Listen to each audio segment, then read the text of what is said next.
السلام علیکم ورحمۃ اللہ وبرکاتہ۔ سبحان اللہ و بحمدہ سبحان اللہ العظیم۔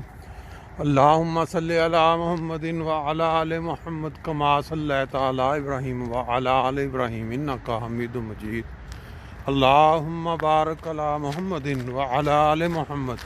کما بارکت علی ابراہیم وعلی آل ابراہیم انک حمید مجید۔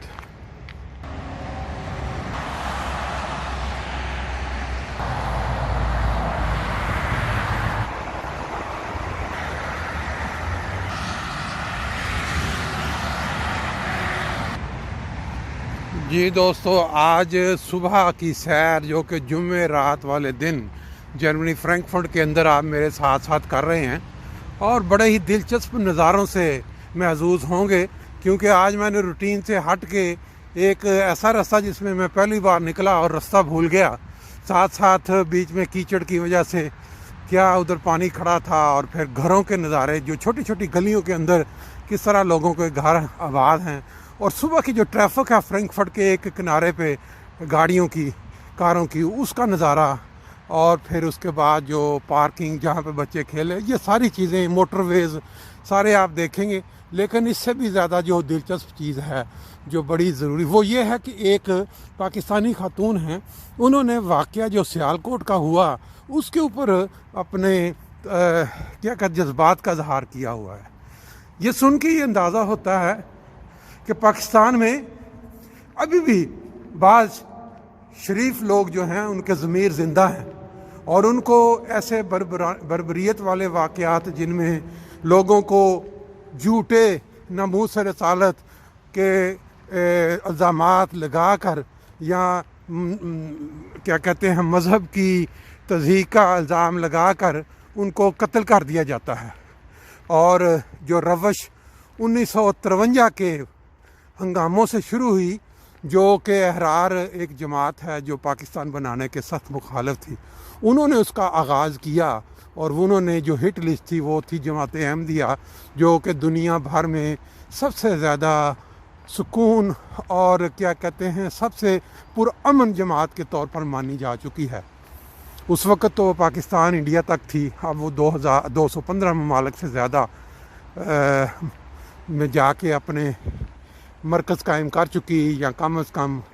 جماعت کو جو ماننے والے لوگ ہیں وہاں آباد ہو چکے ہیں، اور کوئی دنیا کا ایک ملک ایسا نہیں جہاں اس جماعت کو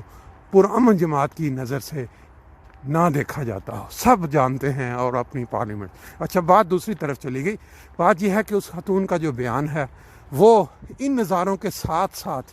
آپ وہ بیان سنیں تو آپ کو جو حقیقت ہے وہ کھل کے سامنے آ جائے گی۔ جو پنیری یا جو بیج 1953 کے ہنگاموں میں پاکستان ہماری دھرتی ماں کے اندر بویا گیا، اور پھر اس کی آبیاری جو ہے وہ 1974 میں ذوالفقار علی بھٹو نے اپنے مذموم ارادوں کے لیے اپنی جو پارلیمنٹ، جو کرپٹ ترین پارلیمنٹ کی، اس کے ذریعے انہوں نے اس کی آبیاری کی، یعنی کہ ایک ایسی کمیونٹی جماعت کو غیر مسلم قرار دیا۔ یہ وہ فیصلہ تھا جس نے یہ جو آج پاکستان کے حالات اس لیول پہ پہنچ چکے ہیں، اس کا آغاز یا اس کی جو جڑ بنائی گئی وہ یہ تھا۔ اس کے بعد ضیاء الحق کا دور آیا، اس نے اپنی کرسی، اپنی طاقت کے نشے میں اسی جماعت کو جو کہ دنیا بھر میں پرامن مانی جاتی ہے، نہ صرف دنیا میں بلکہ پاکستان میں بھی جو شرفاء ہیں وہ جانتے ہیں کہ اس جماعت کا کردار کیا رہا ہے پاکستان بنانے میں اور پاکستان کی ترقی میں، کیونکہ جتنے نام آج تک دنیا جانتی ہے پاکستان کے حوالے سے، وہ سب ماشاءاللہ اللہ کے فضل سے احمدی ہیں۔ ڈاکٹر عبدالسلام لے لیں، سر ظفر اللہ خان لے لیں، جنرل عبدالعلی خان لے لیں، جنرل افتخار، بہت سارے نام ہیں جن کو دنیا جانتی ہے، اور اس پاکستان کا نام ان کے ذریعے روشن ہے۔ بات یہ ہے کہ اس ضیاء الحق نے جب 1984 میں وہ بدنام زمانہ آرڈیننس جاری کیا، اس کے بعد جو احمدیہ کمیونٹی تھی، ان کے حقوق، بنیادی حقوق بری طرح سلب ہوئے، ان کو اپنے آپ کو مسلمان کہنا دوسرے لوگوں کو سلام کرنا، یہ سارا جیل بھجوانے کا سبب تھا۔ پھر خلیفہ جو ان کے چوتھے تھے وہ انگلینڈ تشریف لے گئے۔ اس کے بعد اللہ تعالیٰ نے جماعت احمدیہ کو جو ترقی دی، دنیا یہ MTA مسلم ٹیلی ویژن احمدیہ جو دنیا کے کناروں تک لائیو نشریات پیش کرتا ہے، اسی طرح افریقہ کے ممالک میں اور بہت سارے غریب ممالک میں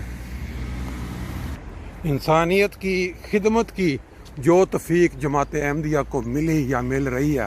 وہ ان بڑے بڑے اسلامی ممالک جن کو اللہ تعالیٰ نے تیل کی دولت سے مال کیا ہوا، ان کو بھی نہیں مل رہی۔ غریبوں کی مدد، افریقہ میں اسکول، افریقہ میں کنویں لگانا، ہاسپٹل بنانا، یہ سارے، لیکن وہ لوگ جن کی آنکھوں پہ پٹی بندھی ہوئی ہے، جنہوں نے ان مولوی یا علماء سو سے جھوٹی سچی کہانیاں سن رکھی ہیں جماعت احمدیہ کے متعلق، ان کے نزدیک وہ مسلمان نہیں ہیں۔ لیکن پاکستان کے اندر یہ جو حالات اب تک بن چکے ہیں، پچھلے چند سالوں میں درجنوں افراد جو ہیں وہ صرف جھوٹی ناموس رسالت کے الزامات پہ وہ قتل کر دیے گئے ہجوم کے ہاتھوں، اور وہ لوگ جو مارنے والے تھے وہ بجائے اس کے کہ وہ پھانسی پہ چڑھتے، ان کو سر عام گولی ماری جاتی، وہ ان لوگوں کی نظر میں ہیرو بن گئے، اور بہت سارے لوگ ابھی وہ ضمانت پہ رہا بھی ہو چکے ہیں۔ بات یہ ہے کہ پاکستان کی بقا، پاکستان کا بچنا صرف اور صرف اسی صورت میں ہے کہ یہ جو قانون ہے ان کو توڑنا ہوگا، ان قانونوں پہ نظر ثانی کرنی ہوگی۔ اور دوسری بات، اگر کوئی بھی شخص کسی بھی جگہ پر اگر کھڑے ہو کے یہ اعلان کرتا ہے کہ فلاں شخص نے توہین رسالت کر دی ہے، فلاں شخص نے یہ کر دیا ہے، تو آؤ اس کو مارے، اس کو اسی وقت اریسٹ کر کے ودن 1 ویک جو ہے وہ سزائے موت اوپن اسی جگہ پہ جہاں وہ لوگوں کو اکسا رہا تھا کہ آؤ اس شخص نے توہین رسالت کی ہے۔ پاکستان میں یہ قانون اگر نہیں بنتا کہ اس ناموس رسالت کے قانون کا غلط استعمال اور جھوٹا الزام لگانے والے کو صرف قید نہیں بلکہ اسے سزائے موت دی جائے گی، جیسے بعض ملکوں میں جو ایران ہو گیا یا وہاں پہ انقلاب آیا، تو اگر یہ والا خوف پیدا نہ ہوا تو پاکستان کے بچنے کے چانسز بہت کم ہیں۔ کسی بھی مسجد کے اندر اگر مذہبی طور پہ کوئی نعرے بلند ہوتے ہیں دوسرے فرقوں کے متعلق کہ وہ کافر ہیں، وہ فلاں ہیں، وہ جس شخص نے یہ حرکت کی اس کو پکڑ کے سیدھی سزائے موت 1 ویک، یہ قانون پاس ہونا چاہیے۔ کوئی بھی شخص جو ہے وہ سڑک پہ یا کسی جگہ کھڑے ہو کے دوسرے کو مذہب کی بنیاد پہ تضحیق کرتا ہے یا لوگوں کو اکساتا ہے کہ فلاں، اس کے لیے سزائے موت ہونی چاہیے۔ اس کے نیچے اگر کوئی سزا مقرر کی جائے تو پاکستان کی جو ججز کا نظام ہے، جو انصاف کا جتنا کرپٹ ہے، وہ چند دن کے اندر پھر دوبارہ باہر آ کے وہی حرکت کرے گا۔ اپنا صدر صاحب اور ہمارے وزیر اعظم صاحب کو یہ سوچنا ہوگا۔ اب آپ دیکھیں میرے ساتھ ساتھ وہ نظارے اور اس خاتون کا بہت ہی اچھا پیغام سنیں جو کہ ہمارے آج کے حالات کے